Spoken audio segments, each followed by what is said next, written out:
Hello, and welcome to another episode of Professional Book Girl. My name is Kayla, and I read a ton of books, so I recommend the best to you. And oh, is it an exciting episode for that today? Because this week's theme is recent favorite reads.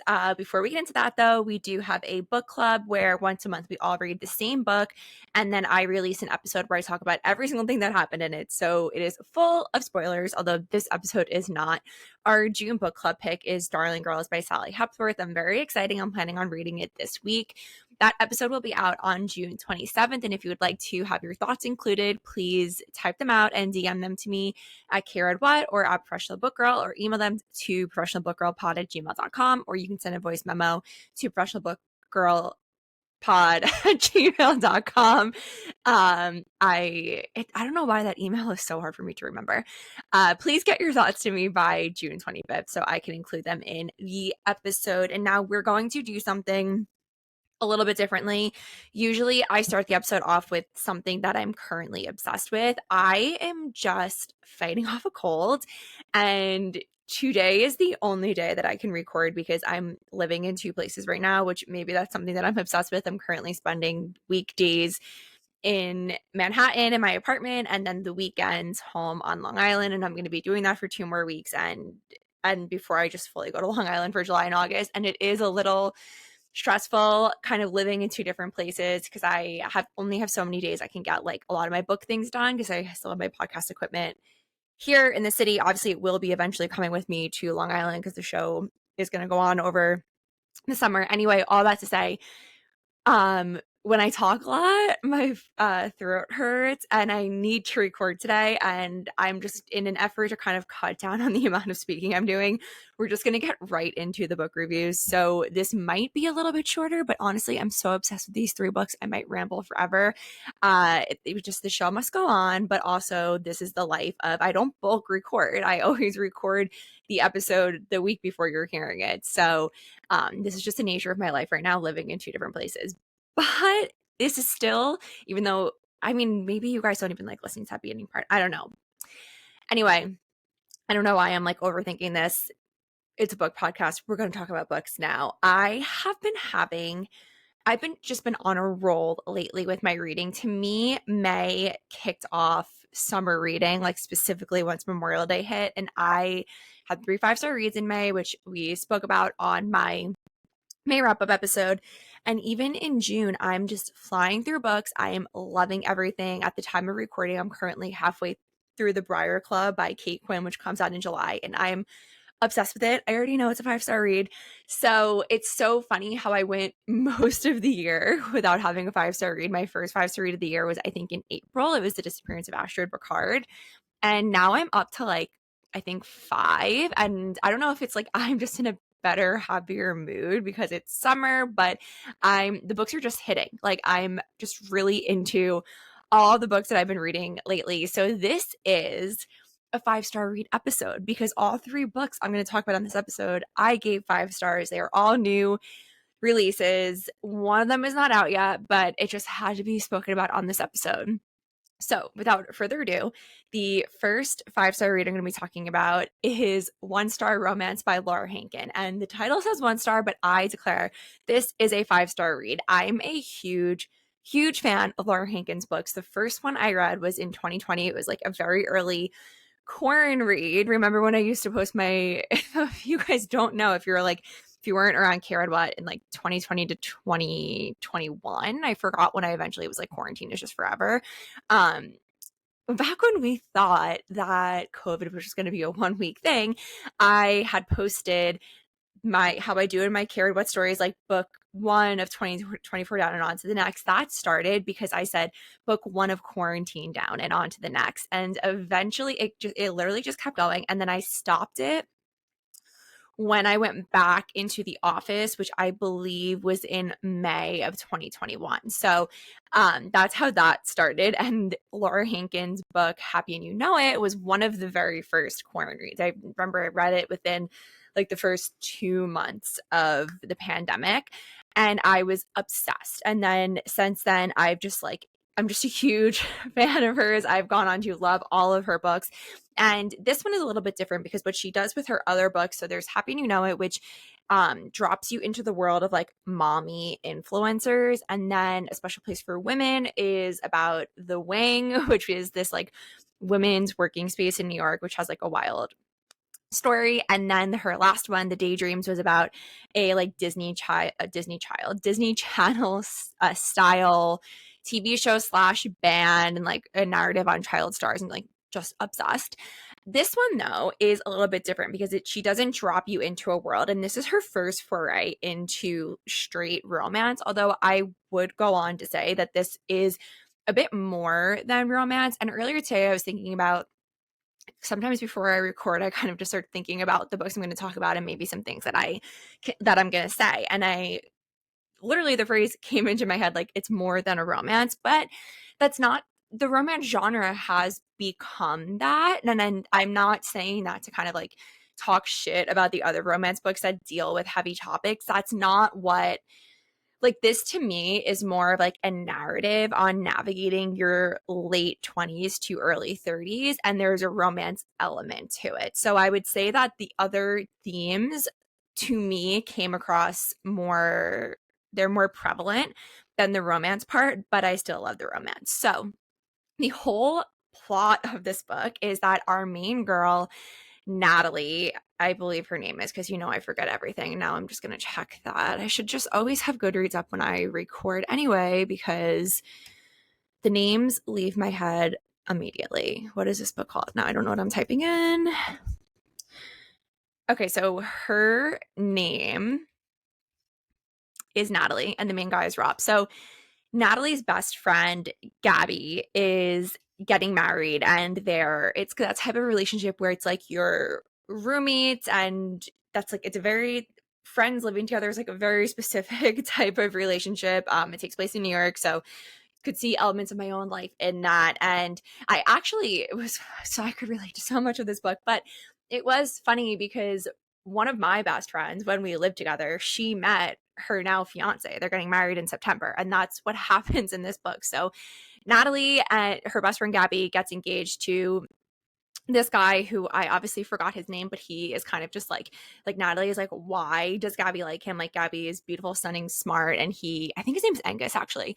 He's just like the biggest dork. Like, he's from New Jersey, and his dad is like the futon king of New Jersey, and she thinks that he's like the butt of every joke, but actually he's a really good guy. And as the book went on, I fell for Angus. Like, I was like, oh, he is like the dark horse of this story. But I'm like all over the place trying to describe this because there's so many things happening here. But they get engaged, and the night that they get engaged, she meets Angus's best friend, Rob, and he is a linguistics professor, and she is a writer, and they talk whatever, and then they don't see each other again until the wedding. And at the wedding, by the time they get to the wedding, Natalie has released her first book, and she's obsessed with looking at Goodreads. And over the wedding weekend, she looks and she sees she got a 1-star review, and she figures out that it was from Rob. And then she has to like walk down the aisle with him because he's the best man, she's the maid of honor, and like do the wedding and everything. And by the time then they get to like their speeches at the wedding, it's like a huge competition. And all of that was sparked from something that actually happened to the author. And this is what I love this so much. When I talked to Laura about The Daydreams, she mentioned that she was writing on this book based on something that actually happened to her. She had to walk down the aisle in a wedding with a guy who gave her book 1 star on Goodreads, and she took that experience and made this book. So what ends up happening is Natalie and Rob, over the course of like a decade, only see each other through their best friend's major events. So then they have a housewarming, and then there's a pregnancy, and like a Christmas party, and all of these, and there's a vacation that they all go on together, and like all of these events for Gabby and Angus, and then obviously Natalie and Rob are included, and that's when they like catch up with each other, and they obviously don't like each other at first. This is enemies to lovers. And we also at the same time in between those events are seeing what's going on in each of their individual lives, and we got the perspectives from both of them. They both have these wild journeys. We follow Natalie as she's trying to become a writer, and it's like I felt so bad for her sometimes, honestly. And then Rob's academia career, which is just so not anything I've ever experienced. So that was really interesting to read about. There's interesting family dynamics at play. And like I said in the beginning, it really is a book about this crazy time in your lives. It is your mid to late 20s and early 30s. And when I was reading this, I needed to read this exactly when I did. I feel like I talk about this a lot, but I probably don't. Like, my younger brother is getting married in July and I'm very excited, but I had like a little bit of a freak out about it. And it's not, you might be thinking that it's because my younger brother is getting married before me. That is absolutely not why I am freaking out. I have no desire to get married right now, probably ever. Like, that is just so not my life. I had a freak out about things changing. And I was talking to my mom about it. And I was like, honestly, my dad's family is my family. My dad is, both my parents are one of six, but I don't really know my mom's family. And my dad is the second oldest, and he has all of these younger brothers. It was like three, and then my grandma took a little bit of a break, and then three. And like the second three are my uncles. There's four boys in the family. And I remember when all of them got married. And when the youngest one did, I was in fifth grade. Like, I was 10. And I was so dramatic, obviously. And I remember being like kind of anxious about him getting married, because I was just like, oh, like things are gonna change. And then the one uncle got married when I was very little, so I wasn't really like aware of it.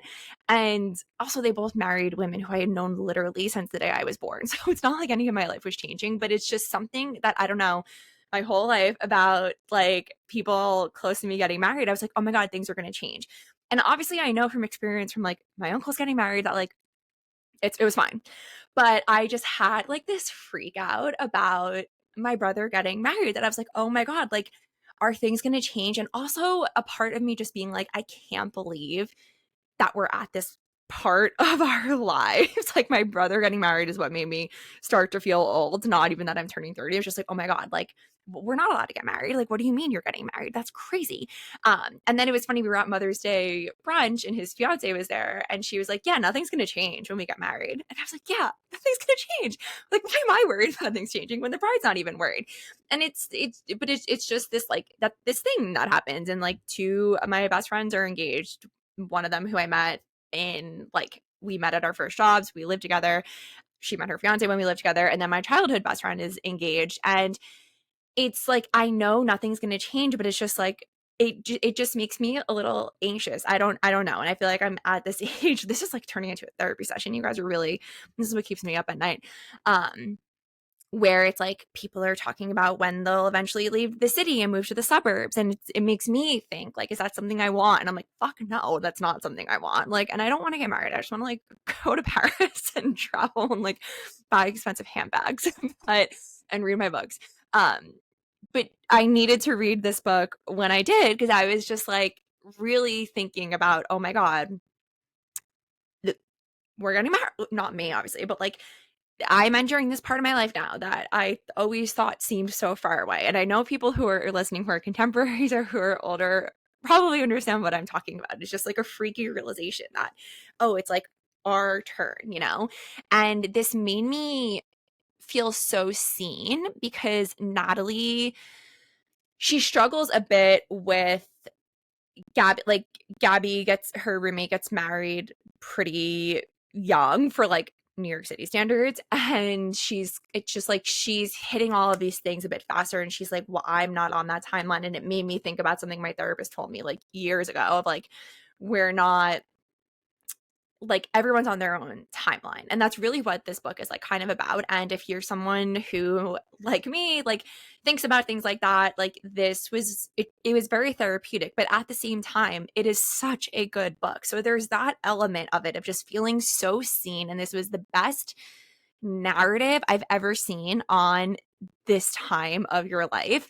And also, this is honestly something that I'm obsessed with lately, because I keep seeing this on TikTok, and I saw someone describe it like in this term, which is what I'm now using, because, you know, I'm turning 30 this summer, and I'm having 2 weeks. My brother's getting married 2 weeks before my 30th birthday. So there's a lot going on in July for me. But I've been seeing this for a little bit, that it was like Carrie Bradshaw was 32 in the first season of Sex and the City, which like kind of helps you like reframe.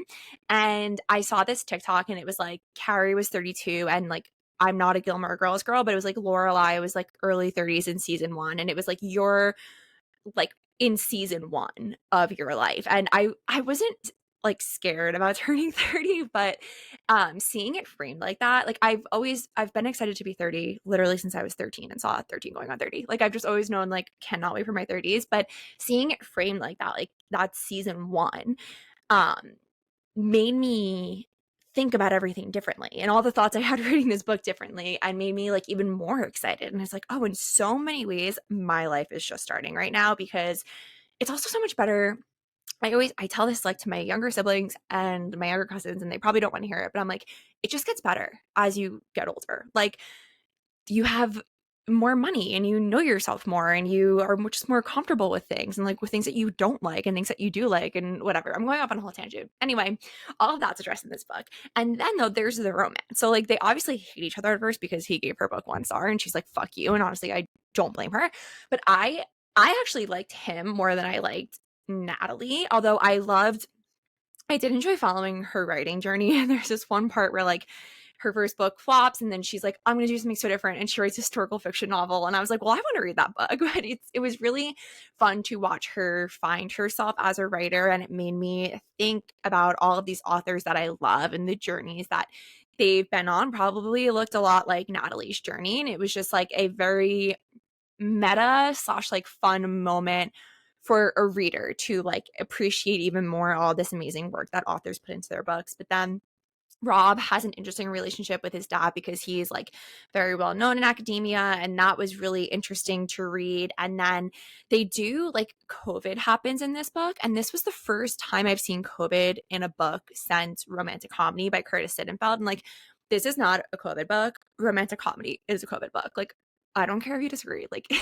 that is a COVID book, and like maybe part of why I didn't really love it, but it is done so well and in a way that made so much sense and like helped to progress the story further along. And I was like, oh, I haven't seen this in a while. And I was like, oh yeah, I forgot. Like some stories need to address the pandemic.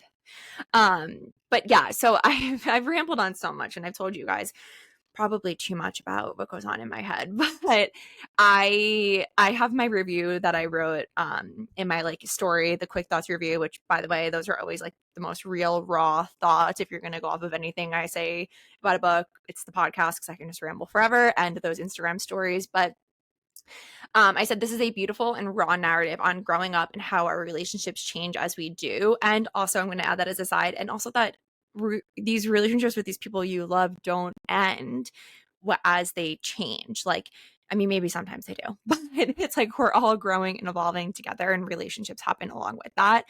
I said this perfectly captures that crazy time that is your mid to late 20s and early 30s. I love this so much. It made me feel better about things that I've been worried about. I just really, really enjoyed this. And I think if you are looking for a straight, typical rom-com, like there are funny parts. Like I'm not even like touching on any of that, but like I was laughing out loud. I was like, there's this one scene where I was like, oh my God. But this is like raw, and like be a little prepared if you maybe stay up at night worrying about some of the things that I do.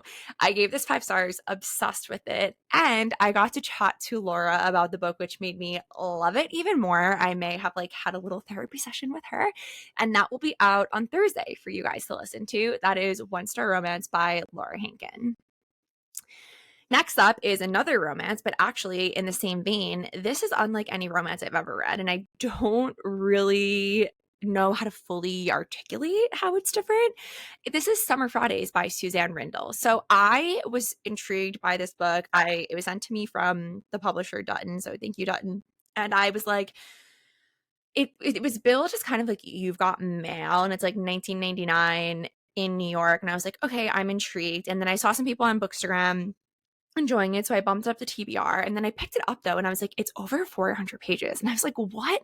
Like, why is it over 400 pages? Like, what is there possibly to say for 400 pages? I actually wish it was longer at this point. Like 400 pages wasn't enough. I loved this so much. It did take me, like, at first I was like a little unsure about the writing because it's very overly descriptive, and that's like, this book takes place in New York and it is so New York. And in a lot of the descriptions that I thought were a bit too much were like about New York or New York things, and I'm like, maybe I felt that way because I already knew what she was talking about. Once I get 50 pages and I got used to the writing, though, I could not put this down. I felt like I time traveled to the end of this book because I lost all concepts of time and reality and anything around me. I was just like obsessed. So the book opens up and it is October 2001 in New York City. So you can probably guess where we're going with this. And our main girl is Sawyer, and she is I think she's in Central Park on her lunch break. And she hears these two girls talking, and the one girl is like, yeah, she's like, don't, she's like basically saying that she reached out to her ex, and she was like, because when the towers went down, he was the first person I thought of. And she's like, and I guess he said the same thing back to her. And so they're getting back together. And this is something that, people talk about this as a phenomenon of 9/11. People change after it happened, people who witnessed it, people maybe everywhere, but like, especially in the tri-state area. I'm from New York. Like, my community was heavily impacted by 9/11. So I feel like we experienced it in a different way than like the rest of the country. But people were like, calling people they love and like exes and getting back together and switching their careers. And there's the whole story my sister always goes on about My Chemical Romance and how they would not exist. Twilight would not exist. 9/11 didn't happen, because that's how My Chemical Romance came to exist, and that's how Twilight came to exist. Anyway, so that was like a moment that like that happened, Also, I just remembered this. Something I guess I knew it happened, but I never thought about it, is that the city was covered in missing persons posters after the attack. So of like people who hadn't been found yet. And like, there's this scene where she's on the subway and she just like sees all the posters. And I was like, oh, like, I never thought about that. I feel like maybe I've spoken about 9/11 on the podcast before. I don't know, but I was in first or second grade when it happened, and it always felt very far away, even though it was very close. Like, I know people who lost parents and family members, and I feel like maybe I've told this story in the podcast, but whatever, I'm gonna tell it again. A lot of people in my community, like, it's a big like FDNY NYPD community, and a lot of them unfortunately lost their lives. Like, my one neighbor, her dad was like on the cleanup crew, but there was this family, it was like the PTA president, her brother was FDNY and he died in the attacks, and his picture was like up they made like some sort of like scholarship or award in his honor, and his picture was up in all the school buildings in my district after. So I knew I would see the picture every day when I walked into school for my whole life in school. And I went to the 9/11 museum with my family, and this was like literally right before COVID, actually, in February of 2020. And that picture was in there. And I was just like, whoa, like, that was just like a moment where I was like, oh, like, my community was so touched by this. And then I now live in Lower Manhattan. At my last job, my office, I looked out the window and literally the Freedom Tower was right there. And I was like, oh, like, I would have been here if I was doing life on like a different timeline. So it's just something that like in New York, like, we think about, especially around the anniversary, and like people like to talk about where they were. I'm always interested in hearing that. And it still feels like too soon, though, for me to be reading about it in books. And actually, the book that I read before this, and now I can't remember what it was like 2 books in a row that 9/11 was a part of it. And I was like, okay, like, this is weird. I know it's been over 20 years, but like, it still feels too soon to me. But that long tangent to say that thing with the missing posters, that was one of those moments where I was like, oh, like, if I was doing life on a different timeline, I would have been seeing those every single day. So anyway, Sawyer's in the park and she hears this girl's rekindling a love affair after thinking 9/11 reconnected them.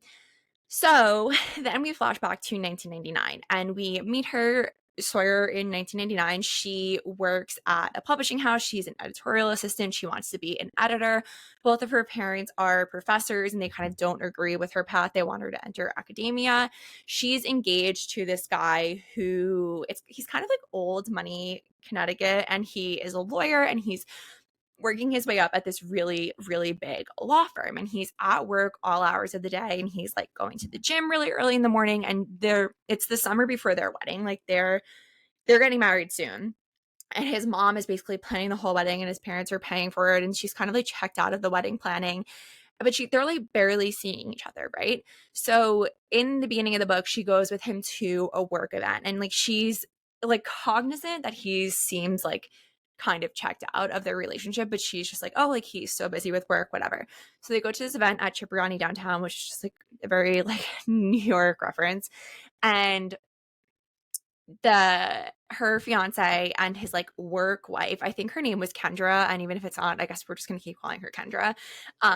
They are just like hitting it off, like kind of like Sawyer feels excluded from the conversation, and they at one point then they get up to, they're like sharing stories from work, whatever, and they get up to go have a cigarette outside. And this was like a very funny niche reference to it taking place in 1989, because they're talking about how they can't, I guess like Cipriani had this rule, you couldn't smoke there, and they're like, oh yeah, you hear about this law they want to pass that you won't be able to smoke in restaurant indoors in New York, and they're like, it'll never pass. And I just thought that was very funny, because that's why I remember when that law was passed, because I remember going to restaurants and saying like non-smoking. Anyway, obviously I was a child. So they go outside and Kendra's boyfriend Nick is sitting there and he starts talking to Sawyer, and he's like, he makes like some comment about them, like, I don't know, he makes like a dumb comment about the two of them like going outside together. And then he's like really rude to her about her name, because her parents are English professors and her name is Sawyer, like Mark Twain, right? Is that it? I don't know. So, guys, you guys know I don't really fuck with the classics. So he's like rude to her. And then she gets home and like a few days go by and she has an email and it's from that guy, Nick, and he's apologizing for being rude. And he was like, hey, by the way, I feel like we should talk because I think our partners are having an affair. So she's like, what? So she goes to meet up with him on a summer Friday. If you're not aware of what summer Fridays are, this is something that offices do where in the summers on a Friday, like your office will close early. I have not had this since I worked in fashion. And when I did, we closed at 3 p.m. In this book, they're out at 12. I was very jealous of that. And it made me miss summer Fridays. But they meet up at the Yale Club, which also is just so New York. I've been to the Yale Club and it's just like, it's a trip. So Sawyer's like talking through that, I was like, yeah, I totally understand that experience. And he's kind of rude to her still, as he's like talking about how he thinks they're having an affair. And now suddenly she's like, oh my God, is my fiance having an affair? And then they start talking over AIM, which this was like a fun throwback. I liked reading about that. And he invites her to this bar downtown, actually in my neighborhood. And she goes and they just have like this fun night out. And he's so different from her fiance. And they spark up this friendship and they decide to spend every summer Friday together because they have summer Fridays and their partners don't. And you can guess where we go from here. I was told before I read this that it was a cheating book, and I don't fuck with that. Like my family broke up because of cheating. So like that is like a very big trigger for me. Like I don't like that. This did not feel like that though, because like you knew they started hanging out as friends because their partners were having an affair, and you like things go on, and I don't know, it just like it didn't bother me and make me angry the way it usually would. I think because I really liked them together, which I don't know, I almost like, you forget that they have, I mean you can't because it keeps coming up in the book, but I don't know how to fully say this without spoiling, but like it kind of worked for me. Although in the real world, I would never condone it. I think I was able to suspend reality for a minute and just enjoy the ride that I was on with this story. But they end up spending every Friday together, and she kind of like starts questioning what she wants in life, and they just have this really fun and different relationship. And it's obviously a romance, but it did just feel so different from every other romance that I've read. It almost felt a little like literary fiction. I loved it. Like I did not want it to end. And also like that it opened with 9/11, and so I kept having, I call it the Remember Me effect, because when I saw the movie Remember Me, me and my friends went to the theater to see that movie, and it opens and it says 2001, and in my head I was like, why does this take place in 2001? So now I always have that, like the remember me theory. So the whole time I was like, is someone going to die in 9/11? Like, I just kept thinking about that the whole book because I, like, you knew, but it is, the romance aside, this book is also so New York, like probably the most New York book I've ever read. And it felt so familiar to me, even though I was 5 in 1999 and I never experienced this specific New York that they're talking about. There's so many aspects of it that are still the same. And I really enjoyed that. They spend a lot of time in my neighborhood and that was really fun to read.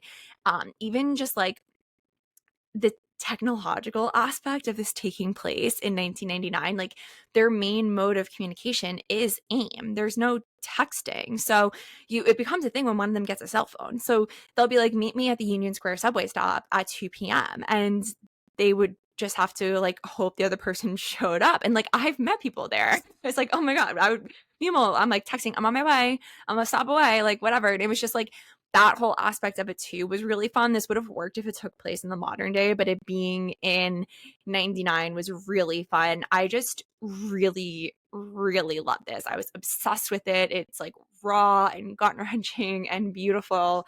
And I highly, highly recommend. It's also such a good summer book because the whole thing takes place in the summer on these summer Fridays. It made me like, I just don't like being in the city in the summer. I think we know that, how I'm like going to Long Island for the summer.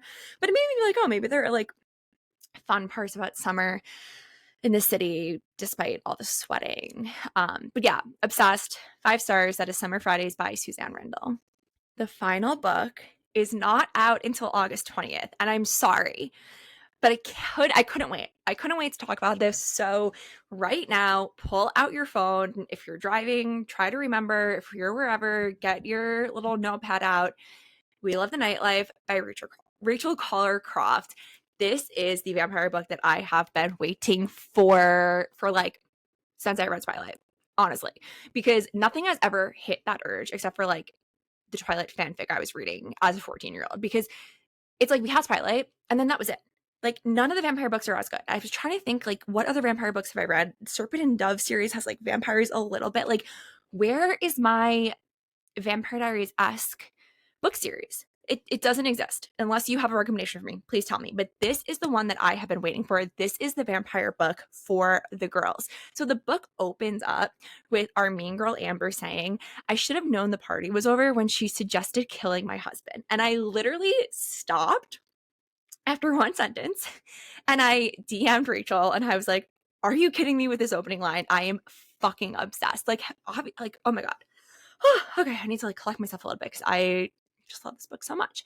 So our main girl, like I said, is Amber, and she turned into a vampire in the 70s. And she is an American that was living in London. And we end up getting her backstory in the book, but she was married to this older guy who's like super like buttoned up British business guy, and she's like the younger beautiful wife, and she is obsessed with disco and going out and dancing. And one night at a club she meets Nicola, and she just thinks Nicola is like this cool girl who befriends her. She doesn't have any friends in London, and they start going out every night. They start running into each other at clubs. They're just like, they become best friends. Their whole thing is like going out, dancing, having fun.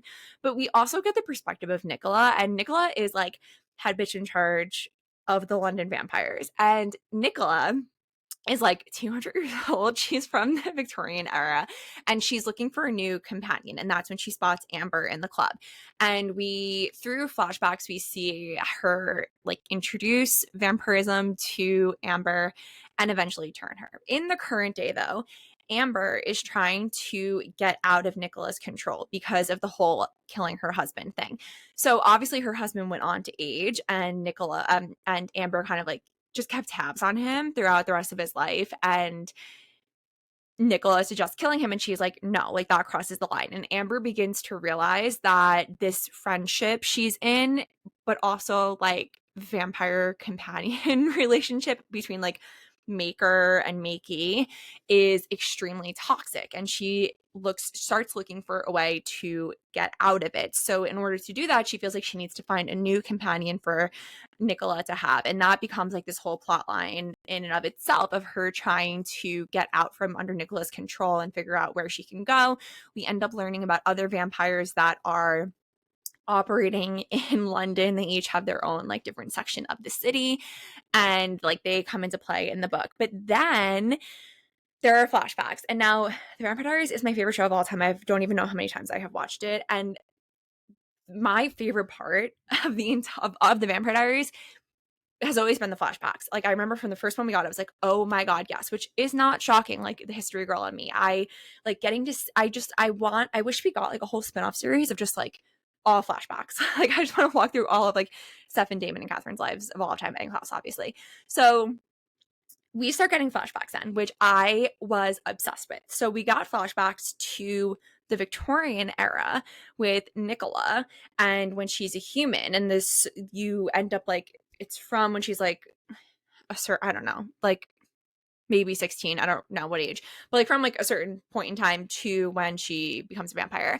And then there are the flashbacks to the 70s from when from when Amber is still human, and Nicola, it like first kind of takes her under her wing, and then her early days as a vampire. And I was just so obsessed with this. The plot is so much fun, but just to read about vampires like this is really like, it's a book about, take the vampirism out of it, it's about like female friendship and when that can sometimes go toxic, and friendship breakups. And I feel like most of you know, a year ago I went through a very big friendship breakup, and I had the same thing that happened to Amber, where I realized it was in a very toxic friendship and I didn't know how to untangle myself from it, because it had wormed its way into every single aspect of my life. And I was just able to relate way too closely to that. But it also was so refreshing to read a book about female friendship that goes toxic and friendship breakups, because it's unfortunately something that so many of us deal with. Like that friendship breakup I went through, it felt like a real breakup. I was not okay for a long time after, and the people that got it. Not everybody understood that. And just to like read a book where that is laid out so plainly was just like very therapeutic and very nice. But then there are vampires, and they're like rich vampires in London. And this book is so London. So while I was on my UK trip, Rachel was actually also in London, and we had kind of become Instagram friends because I was and still am obsessed with Stone Cold Fox. I've talked about it many times on this show. It was my number 2 favorite book of 2023, but the number 1 favorite was the Magnolia Park series. So it was basically my favorite book of 2023.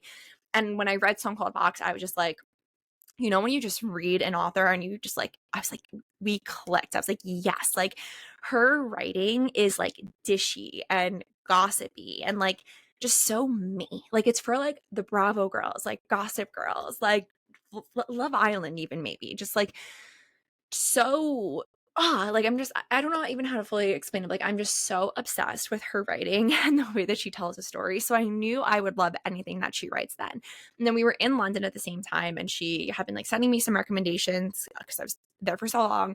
And I was like, I wonder if she's working on a London book. And then I found out it was Vampires in London, and I was like, are you fucking kidding me? Like, I feel like she wrote this for me. And I've since hung out with her. I met her at a Thriller Fest happy hour, and I literally just like did not leave her side for the entire evening. And I'm so obsessed with her beyond being obsessed with her books. And that just makes me love it even more.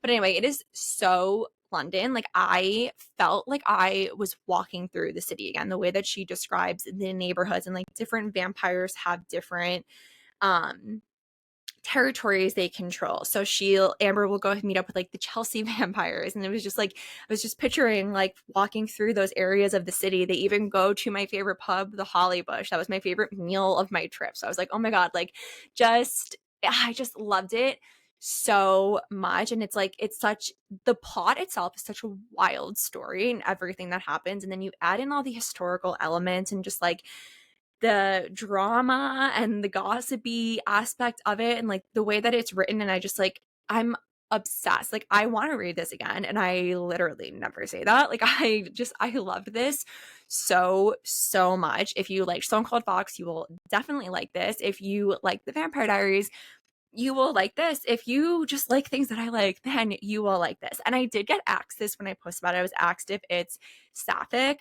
There isn't a romance element in this book. I think maybe you can read into that if you want to. I didn't get that vibe, but I also wasn't looking for it. It really is like, to me, it was really about like female friendship. Maybe, I don't know, maybe next time I read it, I'll pick up on some different things. Who knows?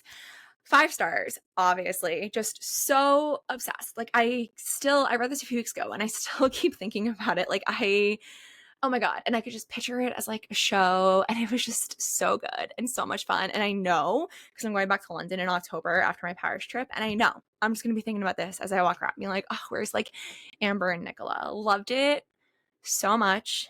That is We Love the Nightlife by Rachel Koller Croft. Okay. LOL at me saying this is going to be a short episode and we're already at 40 minutes. We haven't done this in a while. It is time for some mood reads. I felt like we needed a little bit of a break because when I would like post my question box saying, tell me what you're in the mood to read, I felt like I just like answered all the moods you guys were in at that time. But we got a bunch of really good ones. So mood reads are back. I'll keep posting them on my Instagram. The first one comes from Goodreads Grace and Alice on Bookstagram, and she's in the mood for a book club rec that's 3 girls and 1 guy, and they usually read sci-fi and dystopian. So I felt like this kind of kicks. I have a great rec for this, but also sci-fi and dystopian, like not super my thing. The sci-fi that I will dabble in, like I tend to be obsessed with if I like it, otherwise I absolutely hate it. Like there's no in between. Dystopian, I was so obsessed with YA dystopian, I think like most of us were, about like 15 years ago. And then I actually like picked up a thriller recently and I DNF'd it because I didn't realize I can't do modern dystopian, I think, because like the world just feels dystopian enough that I just can. But I have a book for you, and it is The Ministry of Time by Kayla Bradley. I am most likely going to talk about this on a full episode because I loved it so much. This was such a gamble for me when I picked it up, and then I read it in one sitting. I could not stop reading it. Basically, in this world, it's modern day, but it's like dystopia, I guess, and time travel exists. So the Ministry of Time Travel in Britain went back in time to like all different time periods, and they took 5 people to the modern day. So our main character is tasked with being a bridge. So she's basically like a handler for this guy from the Victorian era, and he was like an Arctic explorer. And the first half of the book is kind of really fun. It's like, oh, people from history are here and like acclimating to the present day and like all that fun stuff. And that's what drew me to the book. And then the second half becomes like a time travel thriller. And I was obsessed, like 4 stars. I loved it so much. I think it would be a really great book club pick. Like there's so much going on there. And I don't typically think about what books guys will like, but I could see guys liking this book. So The Ministry of Time. Next comes from Riley, and she is in the mood for Downton Abbey vibes. And my biggest recommendation for this is The House at Riverton by Kate Morton. I'm a huge fan of Kate Morton's books. They are very big and very rich with like historical context and story and all of that good stuff. This one I think honestly is my favorite because it is so Downton. We follow a housemaid at the house at Riverton, which is basically like a Downton Abbey. It's very upstairs, downstairs drama, upstairs family drama, like so good. I remember reading this and just getting so lost and like transported into this world. I loved it so much. Also, we haven't discussed this on the podcast. We're getting another Downton movie. How exciting. I feel like maybe I should do a rewatch of all of it before that. The final one comes from Jen, and she's in the mood for a mystery or a thriller with a fun element. I've mentioned this one on the show before, but I would say She's Not Sorry by Mary Kubica. This is a Grey's Anatomy thriller. So it's a thriller that takes place in a hospital, and that's the fun element to me. Like the hospital setting just works for a thriller, but it's not like a medical thriller. Like I don't think I've ever read a medical thriller, but like I'm a hypochondriac and I wasn't worried that I was dying when I was reading it. It just takes place in a hospital. That is our show. Thank you so much for listening. Book club is on June 27th. We're reading Darling Girls by Sally Hepworth. It is the perfect, I mean, I haven't read it yet, but I think it's the perfect beach or pool read because there's a pool on the cover.